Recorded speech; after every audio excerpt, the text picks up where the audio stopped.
এই অত্র হত্যাকাণ্ডের সাথে জড়িত যে মূল আসামি নাহিদুল ইসলাম, তাকে আমরা শনাক্ত করতে সক্ষম হই। পরবর্তীতে তাকে মেলান্দহ থানা এলাকা থেকে, তার বাড়ি থেকে আমরা মূলত গ্রেপ্তার করি। গ্রেপ্তার করার পর তাকে জিজ্ঞাসাবাদ করলে সে প্রাথমিকভাবে হত্যাকাণ্ডের সাথে জড়িত আছে মর্মে স্বীকার করে, এবং সাথে সাথেই তার নিকট হতে আমরা এই ডিসিজড যে ব্যক্তি নায়েব আলী, দুর্ভাগা ব্যক্তি, তার যে ব্যবহৃত মোবাইল ফোন সেটা উদ্ধার করি, এবং তাকে জিজ্ঞাসাবাদ করে সে জানায় যে মূলত তার জরুরি ভিত্তিতে 10,000 টাকার প্রয়োজন ছিল।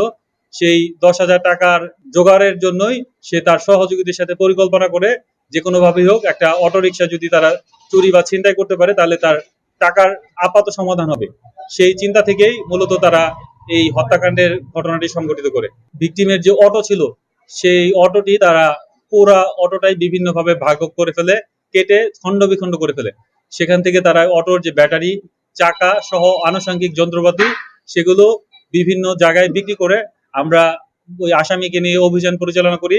অভিযানে আমরা 4জন যে যারা ক্রয় করেছিল তাদের আমরা গ্রেপ্তার করি। একই সাথে এই আসামিকে বিভিন্ন মালামাল বিক্রয় করতে পরিবহনে সহায়তা করে একজন।